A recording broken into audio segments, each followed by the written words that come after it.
Hey guys, welcome to the podcast show. This is episode 26. So long, guys. I'm your host, Khalid. This is the show where we talk about all fan opinions. We talk about all the major things that happened this last week. But this is the show where you guys get to call in. So not only is it a podcast where we just sit back, lay back, and talk about cricket and all things that are happening in our lives, but also it gives an opportunity to you fans to call into the show, come have a conversation with us, and chat cricket. So, obviously, what we're going to be doing today, as you could see by the thumbnail, we're going to be talking about domestic cricket mainly. So, obviously, what we're going to do is we're going to basically review what everything that happened this last week first and foremost. So, obviously, we had quite a few contests that happened. Some contests were completely dominant. Obviously, the Dolphins completely dominated the opposition. We thought that the Lions were going to be a very good team on paper, but they really didn't turn up in that particular match. The Dolphins completely destroyed them. The Knights did the same thing to their opposition as well. It was a crazy game from their perspective. I see Jordan now saying, well done, KG. Yes, we will be getting KG's highlights on our site very soon. Obviously, once we conclude this, I will put it up on the site for all of you guys to see. Maybe I'll be able to sneak it in while everybody comes on the show and comes and chats to us. So back to the domestic game. We're just going to talk about some of the games that happened last week. Obviously, the Knights are also dominating in their particular match. Obviously, we know about Jacques Snyman that stood out. He really put on a dominant performance. Obviously, the Warriors as well. We saw them really not put in what we thought they would. They didn't perform the way we thought they would. Obviously, a lot of people maybe would have said yes, but we did expect them after all the COVID 19. They were blown by COVID-19 with some of the players obviously missing out, especially their captain, Yasin Vali, also missing out because of COVID. So it was a tough start for the Warriors, but there was one particular main performance that really stood out for us. It was obviously Matthew Bretzky really showing that he has the ability to be able to perform under pressure. And what was really nice about that too was that he batted at number 3, which was an unusual spot for him. Maybe they can switch him and Gian Kluti for the next match. And obviously, we're going to talk about the next matches as soon as the panelists and the guys call in and join the show. Obviously, you guys can come and join the show. The link I did put in the live feed as well as it's in the description. You guys can just click on the live in the description and you can come join and come have a chat with us. I enjoy talking to you fans about these things. Then there was a game that I was at live. We saw the Titans take on the Cobras. What a match that was. That went down to the wire. Two particular main points that really swayed the game was the 2 centuries. One from Dean Algo in their first innings, and obviously one from Tienes de Bruin. Dean Algo's century actually kept the Titans.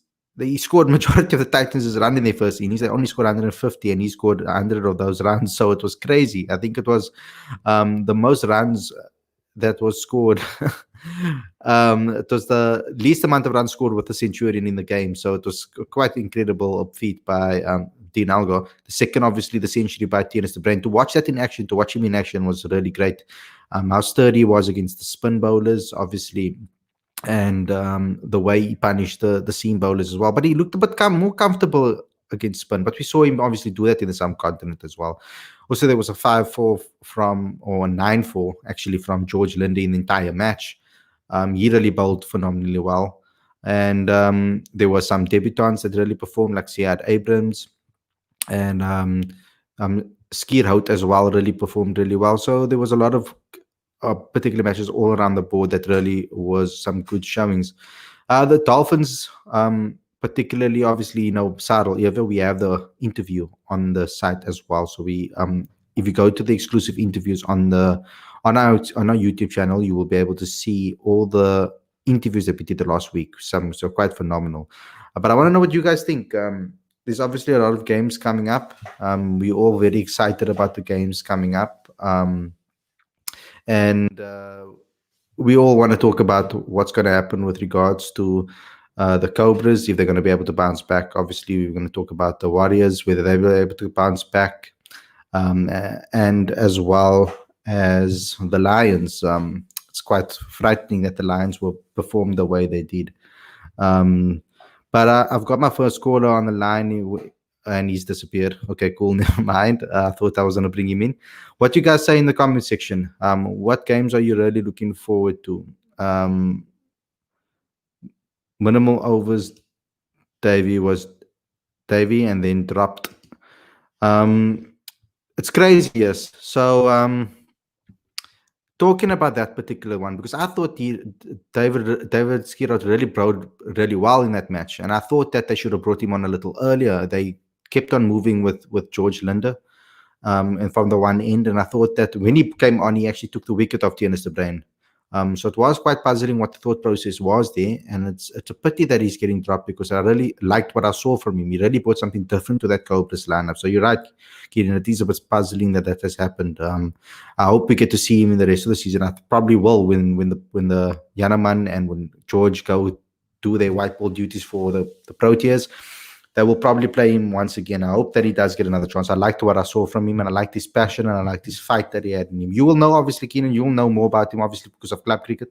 Let the fans know in the live section, or come on the stream and come talk to us about David and what you really like about him.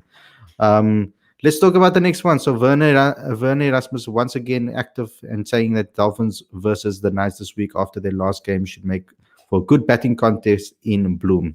100%. I've got the lineups ready and for you guys, but I'm first going to wait for our callers, obviously our hosts, to come on the show and come join in before we get into the discussion on those different stuff. So Jordan Nelson is very happy to eventually see schoolboy cricket back again. Yes, that will be awesome. I think they're speaking about February side for school cricket. I don't know what you guys have heard about that yourself.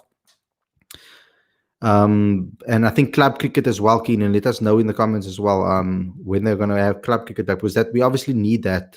We've had so many guys that I spoke to, that some of the guys that I've spoken to have all said that club cricket is where you really grow your game. You can see Keenan has a Q&A in our latest issue of the magazine where he speaks about that and what club cricket did for him, and obviously as a coach and as a player.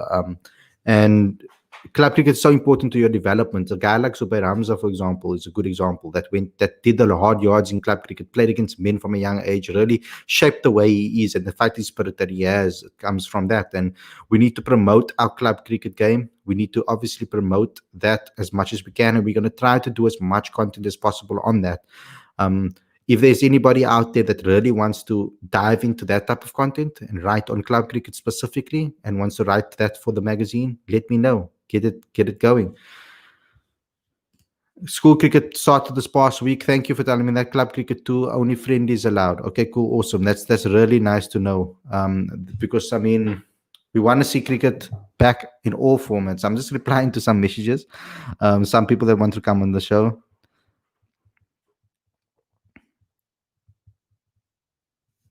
And yeah, so let's get going. We've got our first co-host waiting for us in the back end, so we can really get this discussion going.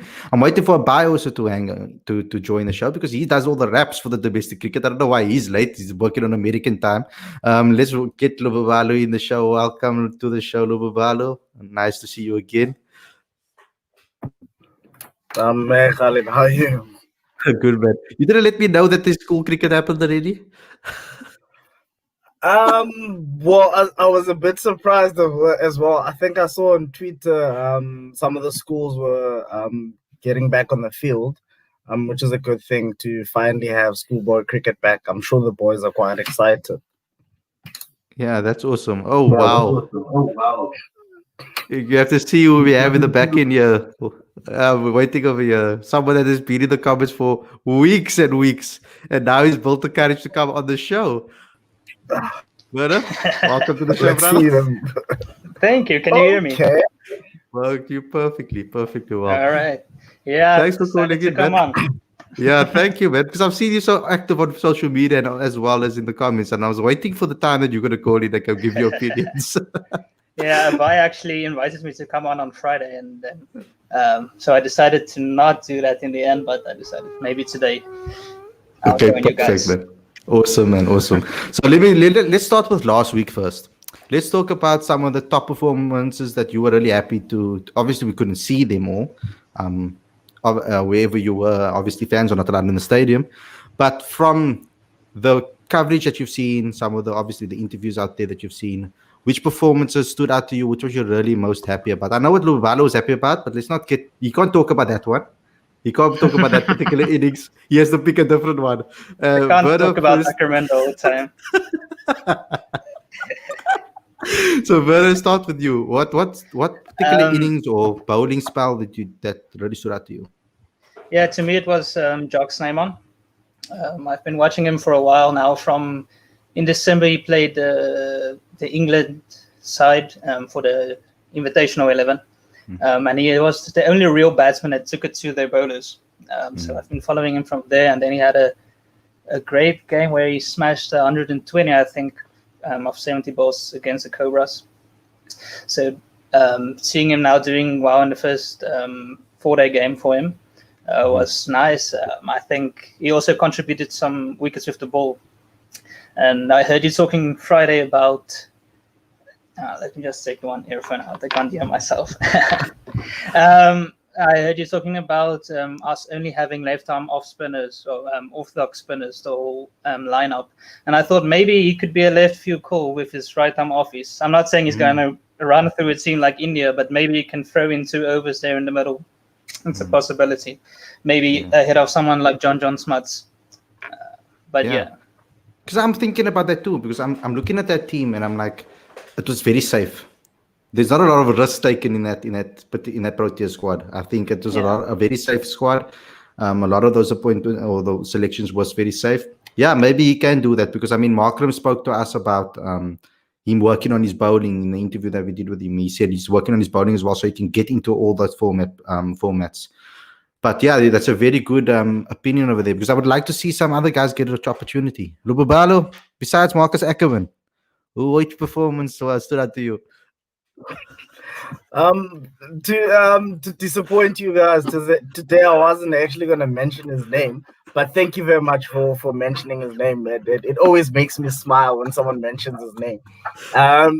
But for me, I think it's a guy that's not spoken about mostly. Matthew Bretzky. The way he played, the Warriors were missing so many senior guys.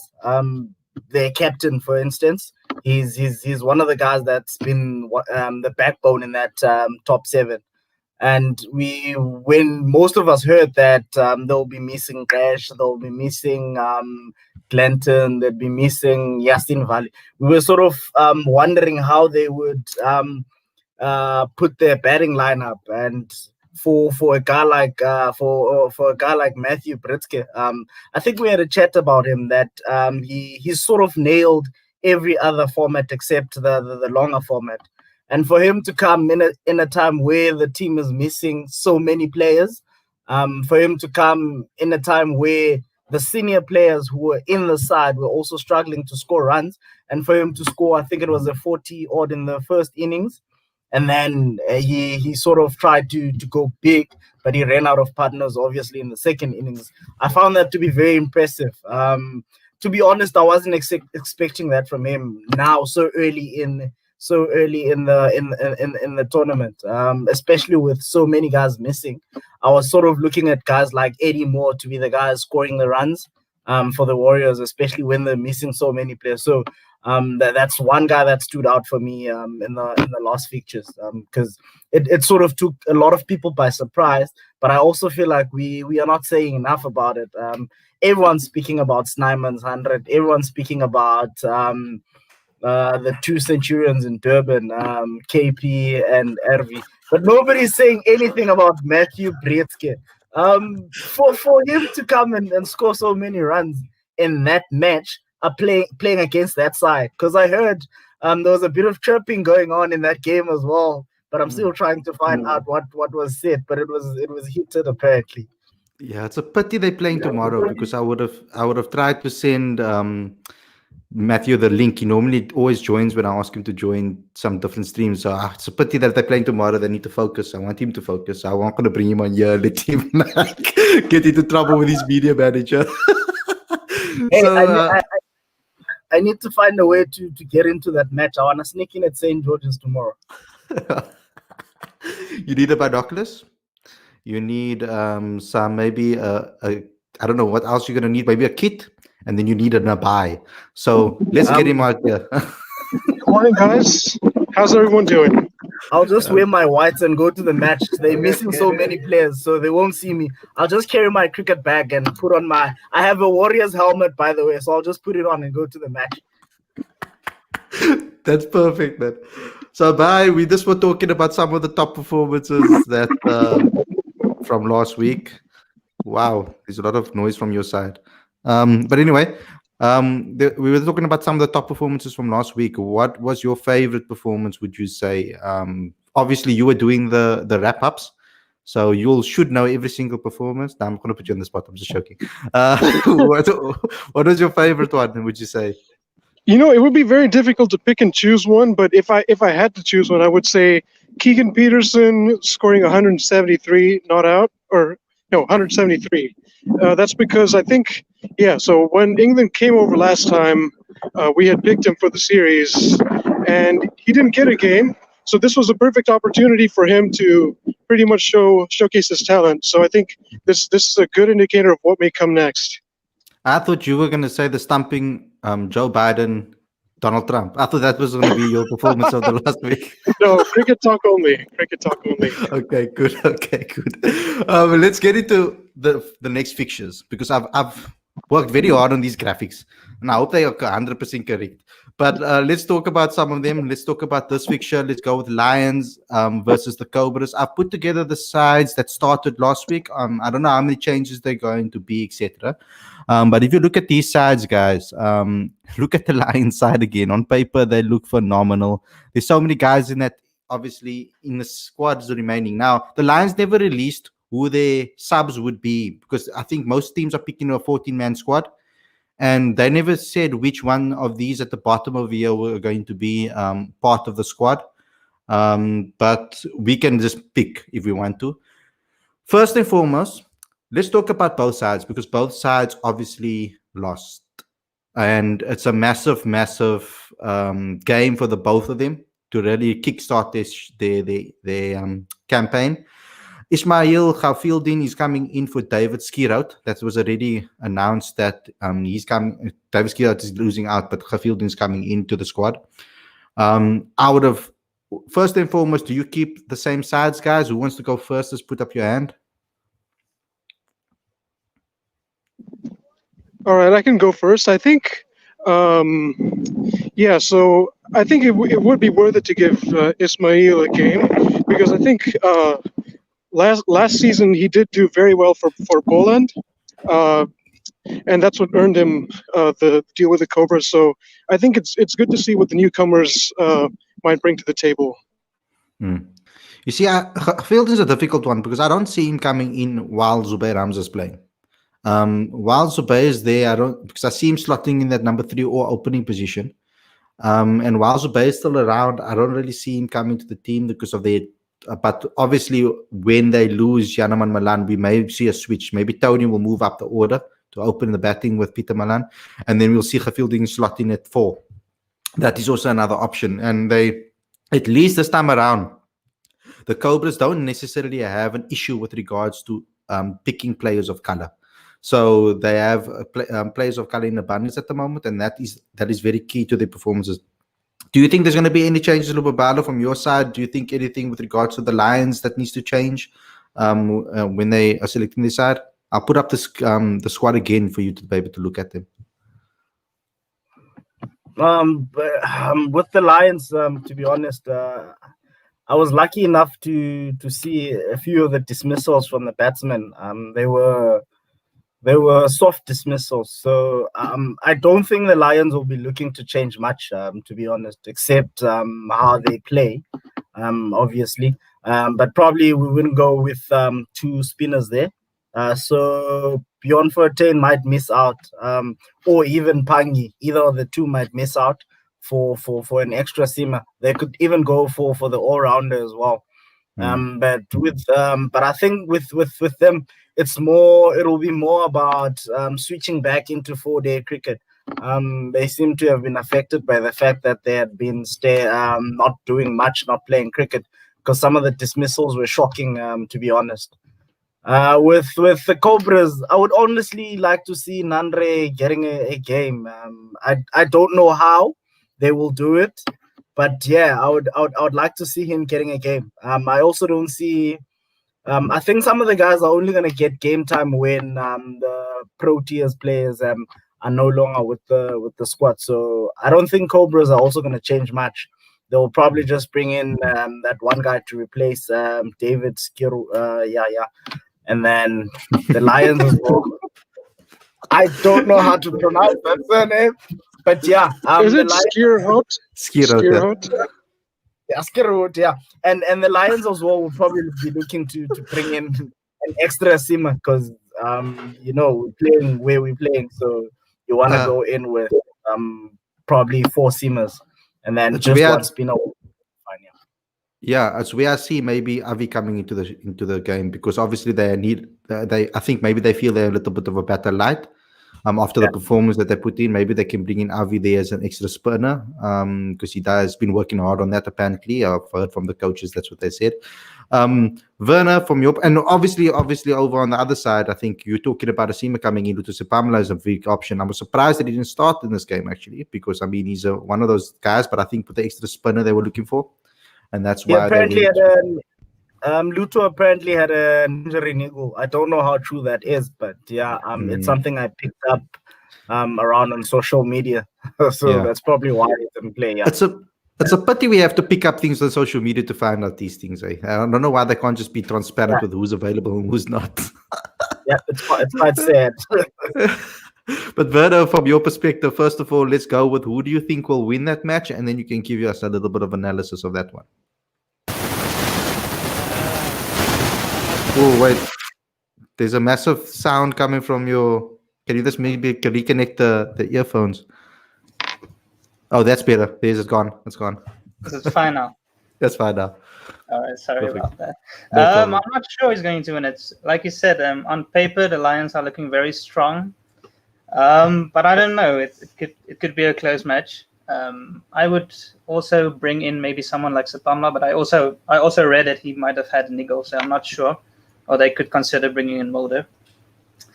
But looking at the squads, why is the Cobra squad so? Why is there so many less players in that squad? Is it because they're playing at Cape Town? No. So they're not playing in Cape Town, but they only have a 14-man squad. So the squad that I gave is a lot more players. The other squads.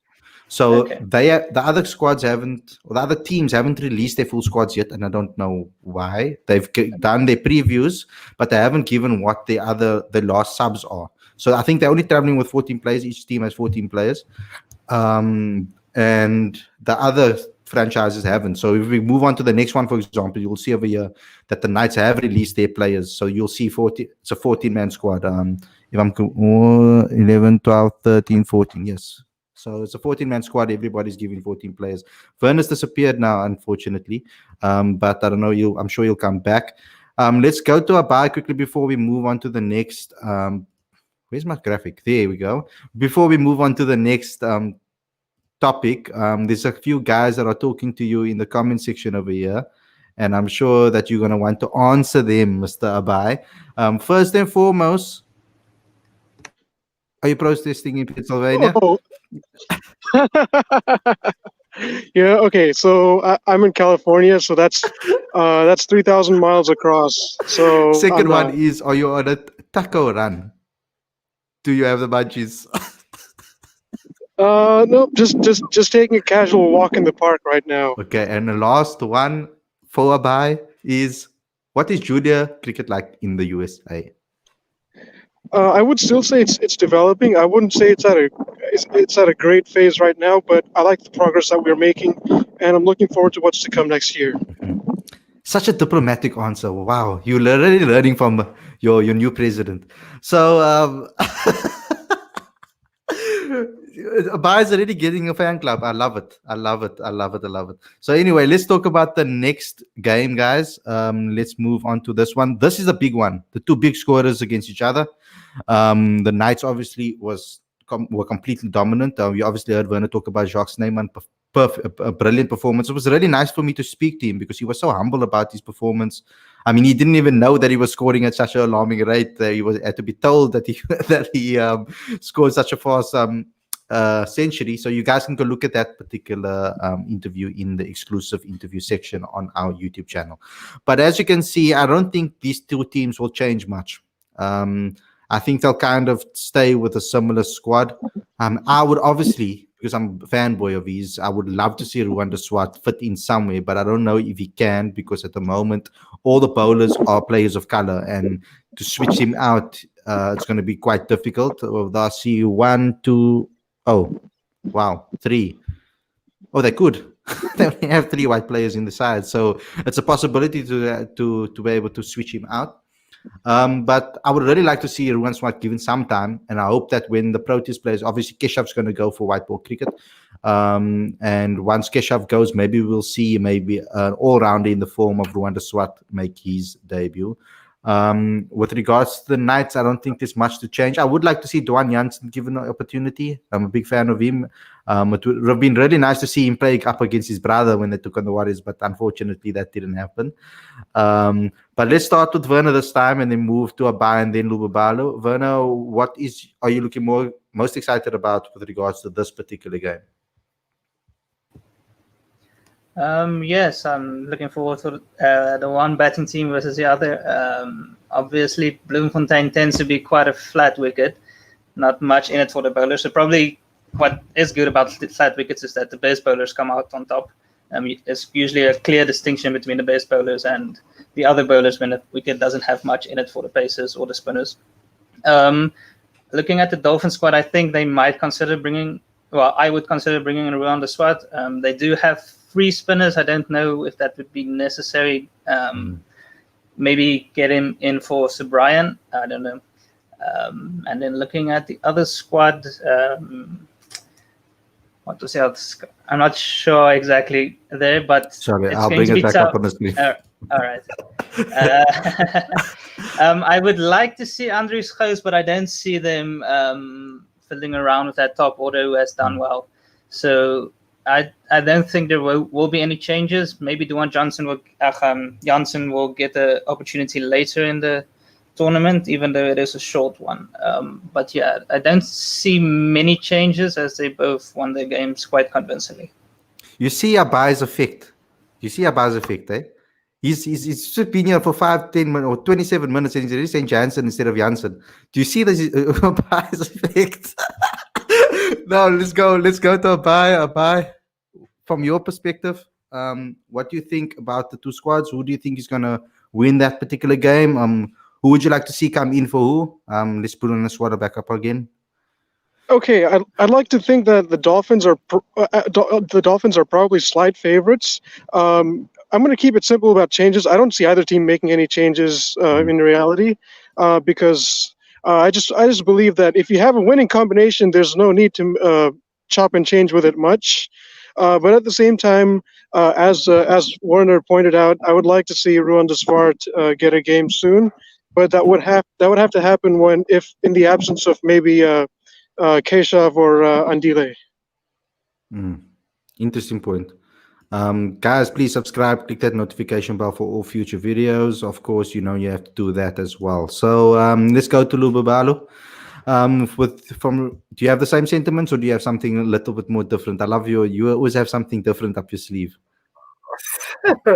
I think, to be honest, I'm not with Abai that Dolphins are favorites in Bloom. You can never be favorites against this night side playing in Bloom. I can tell you that. You can score 700 in Durban, but you still won't be favorites against this night side in Bloom. I don't think the Knights are going to change much, to be honest. They'll probably keep the same team. But I'd like to see Wandile batting ahead of Pat Kruger there. That's the fanboy in me speaking, by the way. With the Dolphins, I think they will want to try and beef up that bowling attack, because bowlers get slaughtered in Bloemfontein. So they'll probably want to try and bring in, if he's fit, they'll probably want to bring in Lifa and Danzi because he brings something different. He brings something that can be very it can help you when bowling in Bloemfontein, that extra bit of pace. When nothing's happening, you need a guy like him to just come in, run in, and bowl as quick as he can. So they'll probably consider playing him, because I don't think playing three spinners is going to work in Bloom. You don't really need three spinners. One spinner even is fine. And a guy like Dwan Jansen, I think, is probably going to get a game when they're not playing in Bloemfontein. In Bloom, they'll probably keep Sean van Berg there as their one spinner. And then Snyman has shown that he can bowl. So whenever they don't need to play a specialist spinner, guys like Pat Kruger and Snyman will sort of be their all-rounders, the extra bowling options. Even a guy like Farhan Berdin offers a bit with the ball. So I don't see Duan getting game time now, but probably when they go play against the Lions, when they're playing away, they'll probably go in with four seamers, I think. But yeah, it's gonna be an exciting one between these two sides, because they're the sides that have scored the most runs so far, and Bloemfontein has a lot of runs for batsmen who are hungry for runs. Go ahead, Abba. All right, so it's a fair point from Lubabalo, but one thing to make note of is the fact that Keegan Peterson switched from the Knights to the Dolphins, so he would have a very good idea on how to bat on the surface in Bloemfontein. And as a result, I think he could be in line for another big score. So either way, I think it's going to be a very interesting game to keep track of. And regardless of what the result is, I think it'll be very exciting. Keenan saying a Viamatic to turn his arm over too. Yep. So I'm hoping that we're going to see Yasin Vali play that match. I don't know what's happening with the COVID-19 rules. In the previews that they sent out from Cricket South Africa, they said they're not really sure yet. I don't know what's going to happen with regards to that. The turnaround's been so short, so I don't think they need to be in isolation for quite some time. So we're only going to probably see them the following week, maybe. Maybe we'll see them following week. I honestly don't think they're gonna play this matches yet. Yeah. Because remember, I think you still need to isolate for about 10 days, and we're not really sure when they found out that those players have COVID. We only found out when the squads were supposed to be out that Warriors have players who are affected, so they're still gonna have to probably go in with the fringe players that they've been using. I really expected them to call up a guy like Tian Kukamu, to be honest. I was surprised. But maybe they decided to focus on the guys that have contracts with the Warriors first to give them a chance, and then they'll probably look at other options going forward. So what I heard was that there's only two guys that had COVID in the out of those players that were left out. It was a precautionary measure because they weren't because they had contact with him. They weren't 100% sure whether they had COVID too. I see Keenan said over here that he's clear and we'll skip it tomorrow. So he has an inside line. So maybe Yasin Vali is going to be clear. And maybe that rumor that I heard was true. Maybe I'm not 100% sure. Lubala, you know as much as I do. With regards to that, I haven't had a chat to him yet. Maybe I should have asked him before we came on the show. That was my bad on my part. But thank you, Keenan, for informing us that he will be available. So I think it was just a precautionary measure because they were playing all together in the nets. And so two guys were tested positive. And they were just worried that because of those guys, a couple of batsmen obviously facing some bowlers as well, they had contact with each other, and that's why they took a precautionary measure and they said, look here guys, we're just going to keep you out, and the other two obviously were tested positive. So yeah, Yasin Vali to captain tomorrow is going to be an awesome one. I mean, maybe that will give them a massive boost. I think it will. Let's move on to the next game. The next game will be, I just want to check, I forgot now where they're playing. Let me just double check. I had it open now. Cool. So the next game will obviously be Warriors and Titans, and they will be playing in Port Elizabeth. So luckily the Warriors will have home advantage. So let's bring that up on the screen, guys. Let's start with Werner again. Anything that you want to see changed? I'm just going to give my opinion before you get into it. There was a discussion that was happening at Unison, and I'm not going to say amongst who, but we were kind of talking amongst each other, and we were like, watching Dayan Khalim go to the nets, walk back, go to the nets, go back. And I'm like, why is Dayan Khalim not in this lineup?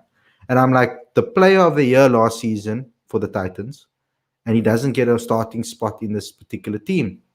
So we were trying to figure out where does he fit in, where can he fit in, and then we realized, okay, cool. Most likely Grant Thompson because he's the captain, but he's the captain, so they're probably never going to drop him. Who else can he fit in for? And so that was a good discussion that everybody was having. And well, you can have those discussions, but they won the game, so you can't really take it as foolproof. So let's start with Werner. Is there any changes you'd like to see? What do you think about this particular match? Yeah, it's a tough one, getting a spot in the Titans side always. I think I'd like to see Markram making a big contribution in the second game. Obviously, I think it was a 48 in the previous game. I'm sure he'd like to kick on from there. I don't see too many changes. Let's see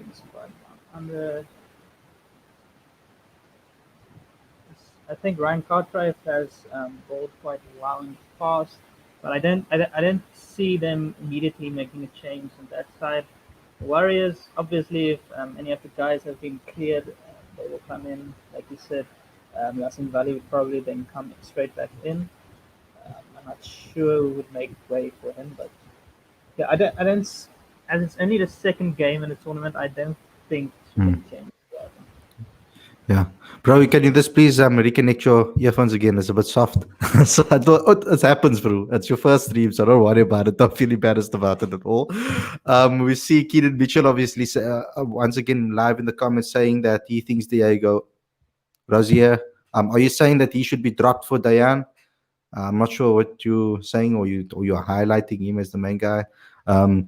Yeah, because I would drop him for Dayan, because I think Dayan is an amazing player. But let's go to Lubabalo this time and wait to buy. You're going to go last. No problem. We save the best for the last.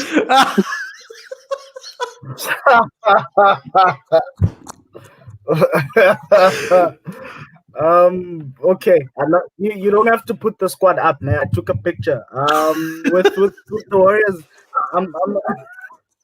I'm keen to see who's gonna miss out, because I was surprised when Klute was made captain, because I honestly don't think he would start. Just for that. Okay. I honestly didn't expect Gian Klute to start.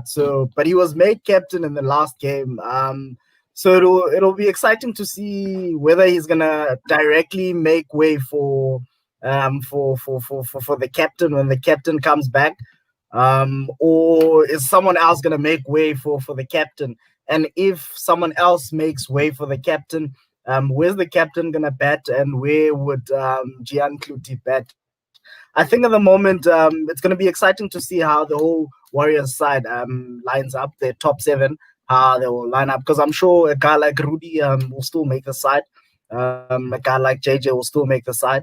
The openers will definitely be Eddie and Matt. So you have four guys who are definite starters in that side. So it's going to be exciting to see how. But I still would have liked to see them maybe call up a guy like Tian Kukamu or a guy like Jason Niman, because I still think their top seven is a batsman light. When I say a batsman light, I mean someone who has an appetite for runs in the longer format, someone who's going to bat long. I'm not saying guys like Marco Murray can't bat long. I rate him highly, but I think when your team is sort of destabilized like this, you need sort of guys who, not guys who are, I don't know how to put it, but Marco is gonna come. He's gonna want to come at the bowlers. You need guys who are willing to just buckle up, and like Matthew Bretzky did in the last game. Guys will just take it as it comes, suck in the pressure, and score runs. I also still would like to see them play a guy like Stephen Tate. I think he would add a lot to that bowling attack. And then going to the Titans, I'm a huge Diego Rozier fan.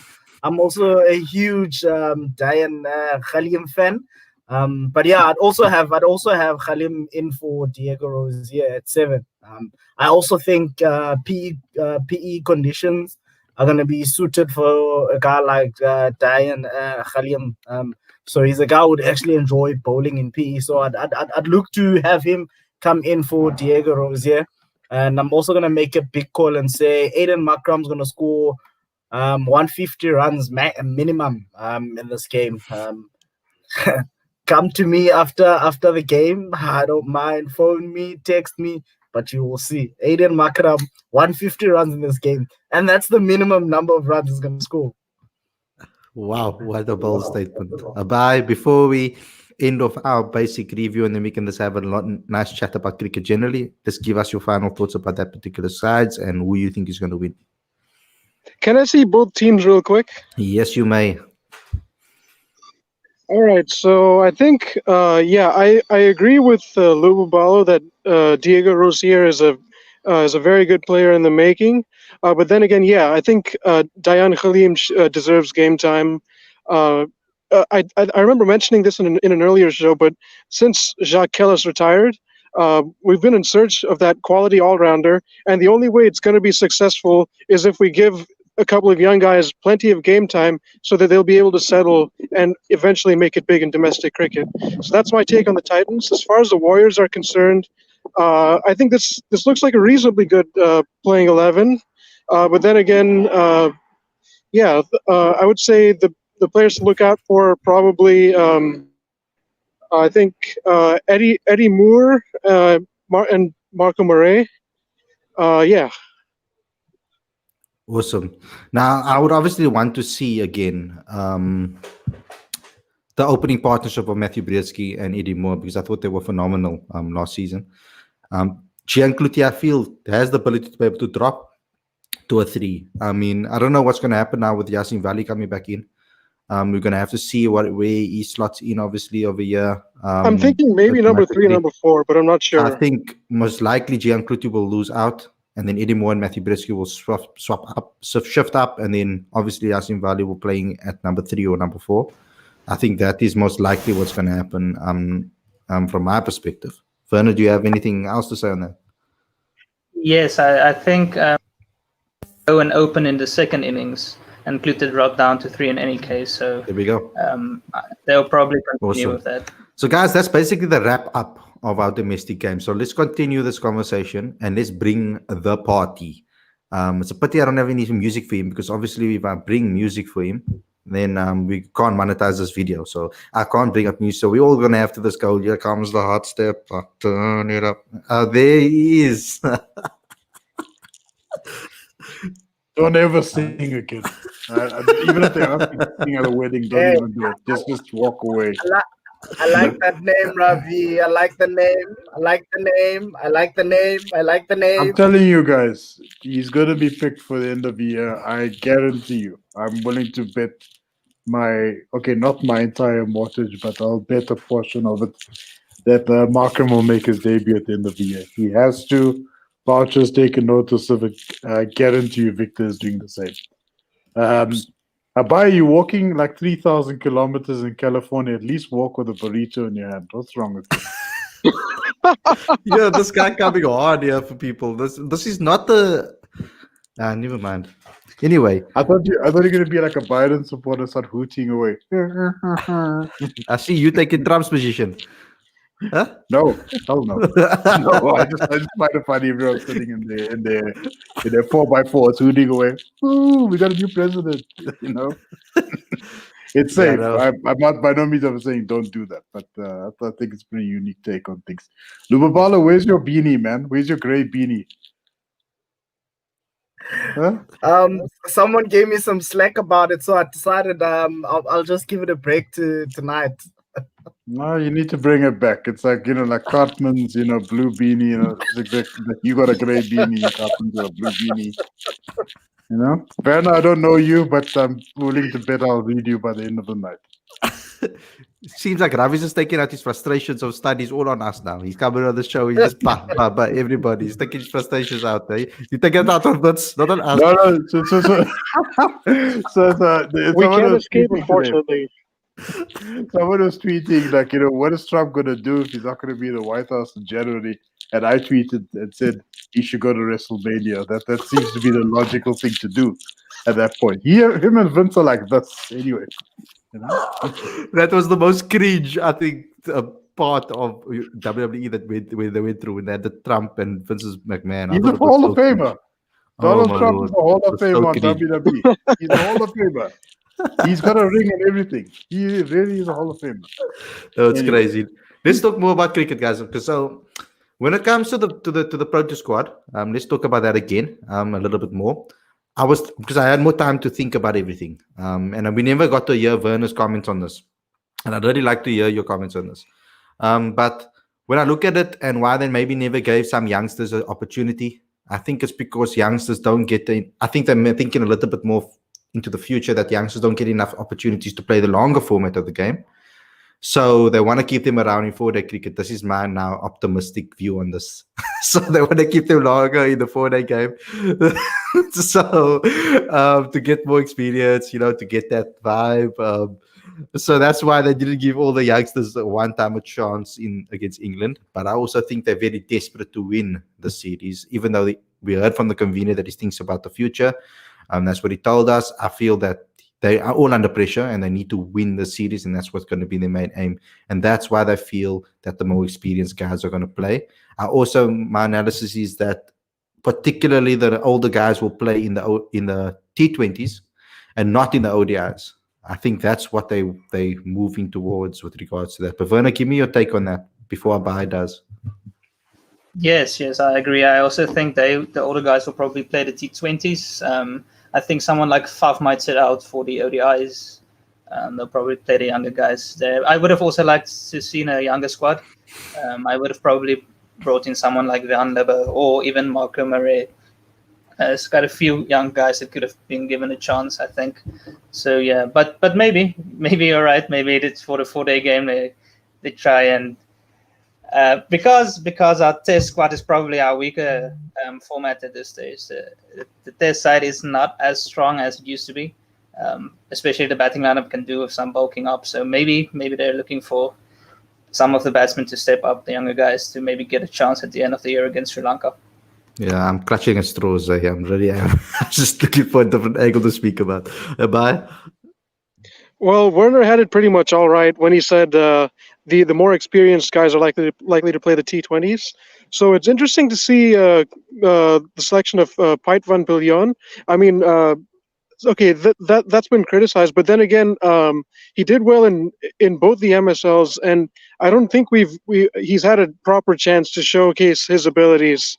So I would like to see him get game time in the T20 series, and hopefully he clicks. I think it's been emphasized quite a few times that Vian Lubbe and Marco Murray missed out. I think they're both very talented players. Lubbe offers off spin, so I think maybe the next T20 series he should definitely be in there and hopefully get a game. But as far as the ODIs are concerned, I'm looking forward to seeing a younger, more rejuvenated, revitalized Proteas side. Yeah, because what worried me is that Victor spoke earlier about the domestic game, and that should be the feeder into it. That's why I was so worried when they left out Aiden Markram, because I mean, to win the cup, that boy is remarkable. He smashes everybody domestically. So, Yeah. I mean, I think it's a bit unfair to judge him on the international games that he has played in the shorter formats because of the immense pressure that he was under. He's never given a chance in a 50-over game to actually settle in and play and get used to the game. Ravi, you have hardly spoken besides slating everybody when you came on. You're like Donald Trump. So from that perspective, what do you think about with regards to the Proteas? What are some of your takes on that?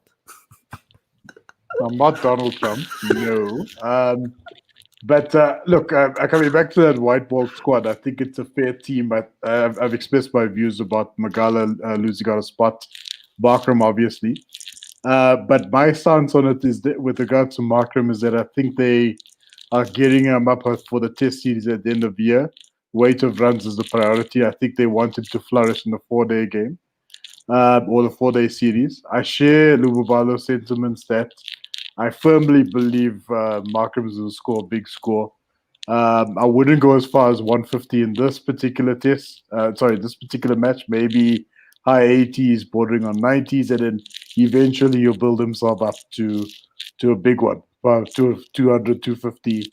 I think he just needs to get his headspace right, because he is opening. The opening pairs haven't really done much for us since India last year. I mean, Dean scored 137, I think. I can't remember. I think it was in the first test, but we haven't really had a solid opening stance for a long time. So I think the priority is to get these guys in good shape. And then obviously the number 3 position is up for grabs at the moment. More than likely, they may give Zubair another shot again in as far as red ball goes again. But that remains to be seen. But coming back to the white ball side of things, I think the squad is fair.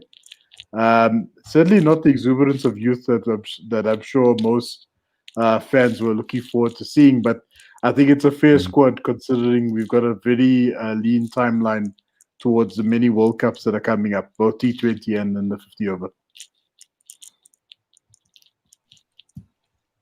See, I didn't take anybody. I see, that was very nice. All right, so yeah, so I had one thing to add. So when Khalid was discussing about Victor and Pitsang, I want to add that I'm very excited to see how he goes about when it comes to selecting, because I think he has a very good understanding of who the rising young players are on the domestic circuit, because he's been in charge of the Kaya Majola Week for a while. So I would assume that he has all the smarts that's required to build a very strong Proteas side. That I agree with you on that, and I hope that he does use that knowledge. Lubala, I'm going to ask you to comment on this particular comment. T20 game is fast, dynamic, and exhilarating, hence the need to have young players. Agree, disagree? I'm on the fence on this one. I think T20 cricket is more of a thinking game than anything else. I think we tend to I don't know, we tend to try and overthink things in terms of T20 cricket. It's more of a thinking game. Yeah, it is fast, it's dynamic, but even the older guys can also do well in the format. You just need to be a thinking bowler. You need to be a thinking batsman as well. If you look at things like slower balls, your cutters, those are skills that require someone who can think, because you cannot go into a T20 game and just bowl a slower ball first ball. There's no need for that. You need to know when to use your slower ball. You need to know when to use your cutters. Even as a batsman as well, you need to know when you need to go and try maybe a reverse sweep or a switch hit. Those are not things you just do on the word go. So it's all about being able to think. It's all about being able to read the game. It's all about being able to read opposition as well. It's all about being able to read match situations. It goes as far as when you're batting, you need to know your fielders as well. I know this is a cricket 101 thing. You need to know your fielders. As a T20 batsman, the other guy at the other end is striking at 300. I'm striking at 120. What do I have to do? I have two options. I either get him on strike, or I try and go big myself. But if I try and go big myself, it means I'm opening up the end instead of closing the end down for him to just go and tee off. So what will I do is I'll pick a fielder. I know who's going to struggle to get to the ball, just for me to get one, so that the other guy can come in and hit. Basically, T20 is all about being able to think on your feet. It's almost like a debate. I don't know if you guys debated back in high school. You need to be, sometimes you're not going to have the information in front of you, but you have to take what you have and make something out of it. And that's T20 cricket. It's not just about trying to hit the ball and things like that. You just need to try and use more of this, whether you're bowling, whether you're fielding, whether you're batting. You just need to think a lot more in T20 cricket. Werner, I'm going to throw you this on. Can't buy experience. Yeah, that's true. You can't buy experience. You also can't get experience if you don't get games as a youngster. I'm sorry, I'm reading the private comment. It goes both ways. I'm reading the private comment here. That's what she said. Anyway, let's continue there, Werner. But yeah, it goes both ways. I liked Abai's comment. I do actually think Piet van Biljon deserves a few more chances. He and AB played in the same team and in the MSL, and he actually outscored him a few games with a few good, actually, paddle sweeps and stuff like that. That really looked good. So I think he does deserve a few more chances, but it is always more difficult with the older guys. They can't get as much of as long a rope as the younger guys can. Excellent points. Abai, you always eager? Anything you want to say on that? Are there any other comments before I say anything else? I've read out every single one almost. Yeah. Okay, so this one for Jordan. This one Keenan for Jordan and wants JP Keenan. back. We'd love to have you on at some stage. We want to hear from you. So Keenan wants JP back. It's only because he works for JP21. That's why. He works. He's a coach for JP21. He's the head coach of JP21 project. So that's why he wants JP back. Well, to be fair, JP Duminy was a very good T20 player. JP. Yeah. I would love him to come back. JP is one of our best T20 players ever. Highly underrated. Highly underrated. We're missing that batting all-rounder coming in at 6 that can actually bash a few. He's won us so many away games as well. I think we're forgetting that. I think the 2015 away tour in India, he did exceptionally well. It was just the test series that we cocked up. Yeah, chased down 200. Every other series, that was one hell of a game. Yeah, JP was instrumental in that. JP worked very well on this limited overs game, particularly. I think he'll be sorely missed.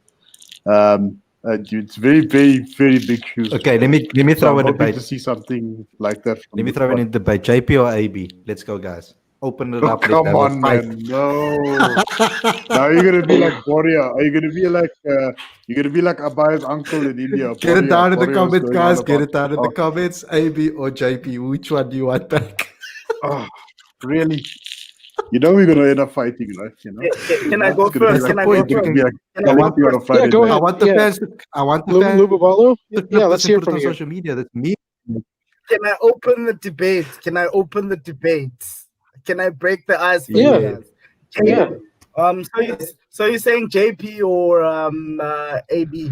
Okay. Please give me Vihan Lube. Thank you. Neither of the two. JP has done his stuff. Our best T20 batsman. AB, we know, is crazy talented. But yeah, thank you. Give me a young Vihan Lube. Someone who's never tasted a World Cup before. Thank you very much. You can keep AB, you can keep JP. Thank you. I'd love to have JP in the commentary box. I'd like to have him in the commentary box when Vihan Lube makes his World Cup debut. Thank you. If I had to pick one between JP and AB, I would have to say AB because I think I consider him to be a much better player. I think he's there we go. Yeah, he's very versatile, and over the course of this IPL, he scored 454 runs, and he showed that even at 36, when a lot of players tend to be past their best, that he still has it in him. And as a result, I feel more open-minded to potentially have him back in T20 plans, but just T20 cricket only. Werner, you might as well weigh in. Yeah, it's always a tough one because if you go by stats, you'll see JP Duminy as the best international T20 stats for any South African. Never mind AB, and AB doesn't have good international T20 stats. But I think that is a bit construed because, especially in the first few years, he was shoved up and down the order a lot. He didn't have a permanent spot from where to bat, and I think I mentioned it in the comments the other day that in the last year of his international T20s, he averaged 50 with 4 50s in 7 games at the strike rate of 150, which is what we're more used to in IPL. So I don't know. I wouldn't like to be in the spot to pick between the two. But in my personal opinion, I would still prefer AB just for what he has to offer with the bat. But I see JP as a brilliant international T20 player, so I wouldn't really want to be put in the position to pick between the two. Mm-hmm. I love that. Let's throw it up again. Let's go some more controversy. I love it. Let's say more memes, guys. If you see a meme come out of this particular comment, clip it out and put it on Twitter. We should bring back Copac players for the national side, such as Riley Rousseau, Duan Olivier, and Simon Harmer. Well, oh my goodness. Okay. Can I go? Okay, yeah. Okay, Ravi, you can go first, and I will go after you. Yeah. Go for it. Okay, So we've had this discussion before, definitely. And I could see the attraction of these names particularly. However, we need to ask ourselves the question, which format are we referring to here? If we are referring to the test setup, I know that a lot of individuals, I saw on Twitter today, people were again talking about Duane Olivier potentially coming back and playing in the national team. For me, if I had to choose a Colpack player, if I had to choose a Colpack player to come back to the test team specifically, it would have to be Kyle Abbott any day of the week. I'm a big fan of Kyle. I knew you were going to say that. Kyle all the way. Simon, it's going to be very difficult for him to uproot Keshav Maharaj. I think he's clearly cemented his place for a while there. He's already got 116 test wickets. A bit high on the average side, but I mean, 116 test wickets in the space of 3.5 years. It's not bad going. Riley is a tough one. Riley, I know, he's been excelling in the T20 space as well. I think there might be some scope there. There might be some scope in the T20 team. We haven't finalized. But again, the batting order is quite a contentious issue at the moment because now we found that Yana Malan is finding form. Temba Bavuma found form in the white ball setup. We've got Rassi who's doing very well. So it's very difficult to say, let's just upset the apple cart and get rid of one of those guys to make space for a Colpack player or any player for that matter on this list. Yeah, that's a good point. The way Riley left was my biggest criticism of him. I was a big fan of him. But there was no warning beforehand. It was just a letter to Russell Domingo. Russell still said in the press conference, he said that, he just sent me a letter to tell me that he's going to leave, and he signed a contract overseas, and he even spelled my name wrong. He wrote Russell. Oh my God, yeah. L I recall that. So anyway, bye. It's a very interesting topic because a lot of these Colpack players could be very good if given game time. But then again, we have to play fair. So if they want to come back and if they want to represent the Proteas once again, they need to stake their claim through domestic cricket because that's pretty much how we found out our best Test, ODI, and T20 players. So just because they have experience playing overseas in county cricket, I wouldn't say that puts them ahead of any of the domestic stars that have been doing well for an extended period of time. But again, I feel I like to be open-minded, and that's my take on Colpack. Okay, Lobabalu, take it away, brother. Sure. I'm still a bit shocked that people want Colpacks back. But I don't think a lot of people know that CSA did a lot of planning around Riley as the next big thing after AB de Villiers. That's why they tried so hard to keep him in the country. They tried so hard to make sure that he doesn't leave. But as Khalid said, the manner in which he left was... It left a sour taste in my mouth. I used to be a huge Riley fan, but the way he left, it wasn't a way that I'd say I'd honestly have him back. I'm not gonna lie. Riley is one of those guys I honestly, personally wouldn't have back. We have Marcus Ackerman. We have Ryan Rickleton. We have so many young, talented batsmen. I wouldn't want to go back to someone who left the way that he left. I'm honestly all for people leaving. It's like leaving your old job. You don't want to burn bridges on your way out. You want to leave gracefully. It could have been done. It could have been dealt with much better. He could have left gracefully and just said, show a bit of respect to the coach, man. Spell your coach's name correctly. Show some respect. But yeah, he retired from red ball cricket, by the way, Riley Rousseau. He retired from red ball cricket. So if you're having him back, you're saying all those Oaks that have been working hard towards getting test call-ups, because we need to be open to the fact that if we pick a Riley Rousseau, we're saying a guy like Kyle Verreynne might have to wait a little bit for his time to cement his spot in the side. You're saying the other young Oaks that are coming through might have to wait until Riley comes back, and then until he retires or until we decide to drop him. Duan Olivier, he said he wanted to play for England. Let him go play for England, please. Thank you. Don't care even if it takes him 50 years to qualify for England. We have so many young quality fast bowlers. Thank you. He can go play for England. I'm not open for that. Simon Hammer, he's another one who said he low-key said he also wants to play for England. So let Oaks who want to play for England go play for England. But one thing I know, I don't know whether these Oaks are being ill-advised. I did my research. No Kolpak players ever played for England. No player has left South Africa as a Kolpak player and played for England. So I don't know. Maybe they were. No. I'm not gonna let you. Let me finish. I'm almost done. No problem. I'm one person who does not believe in taking 5 steps forward and 6 steps backwards. I'm not gonna lie. I'm one person who believes in if I decide I'm moving on, let me move on.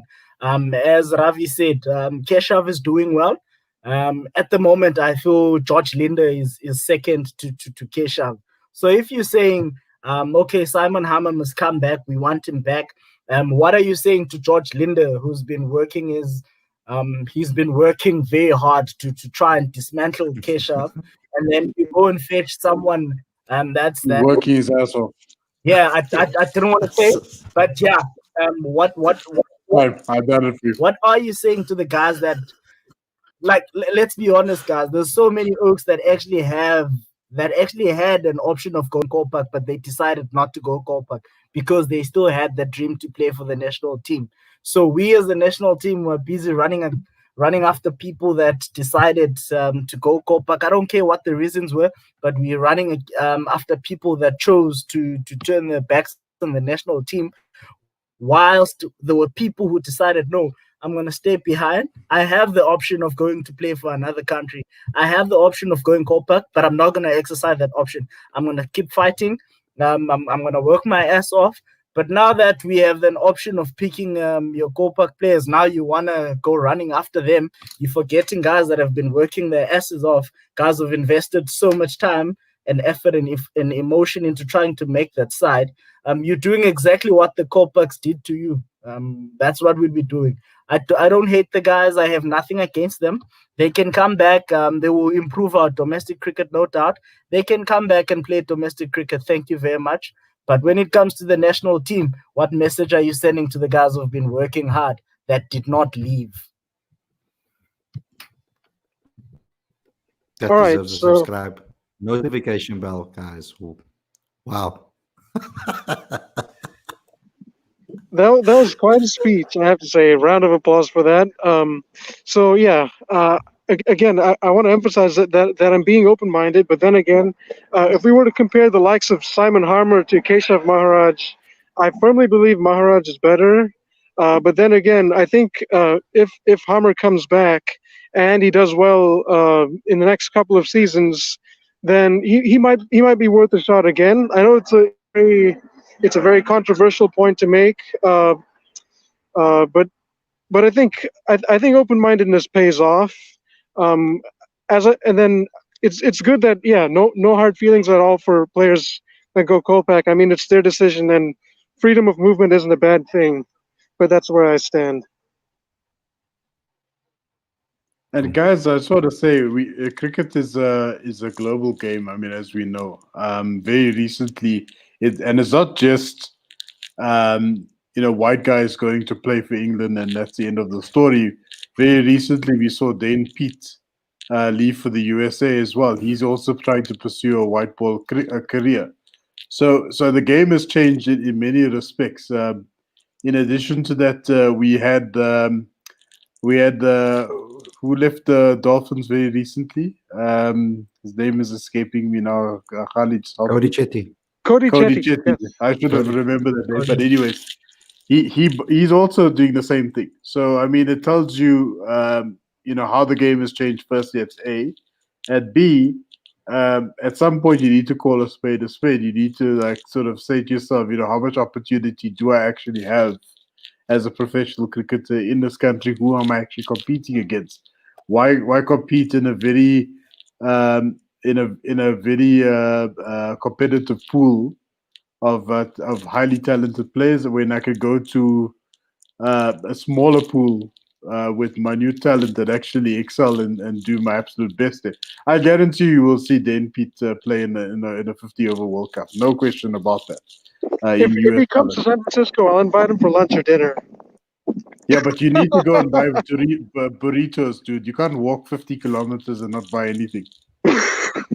You're walking. I'm not seeing anything. I don't even see civilization around you. Where are you walking to? You can at least Like a show us Blair Witch something, Project. because we can't go to America right now. You can at least show us something about, Show us something Trump amazing. You supporter. live in Show us a Trump supporter. Los Angeles, California. You need to show us something there, bro. Even if you're gonna sing some California love or something, just do something. I actually live closer to San Francisco. Los Angeles is it's a 6-hour drive down. Yeah. Okay, cool. Well, then San Francisco, they have great beaches. I'm not Interesting story, guys. Downtown's a lovely place. Definitely. Compton has actually got a cricket club. Compton has got a cricket club. And we all know Compton, right? Oh yeah. Compton has got a cricket club. I'll share the documentary. They have it. Awesome. It's incredible. They've been active for a greater part of 20 years now. Cool. So, guys, gonna have to call it now. Thanks a lot for tuning in. Lubabalo, do you want to give me my outro? Okay, guys. Remember to like, comment, share, and subscribe. Like, comment, share, and subscribe.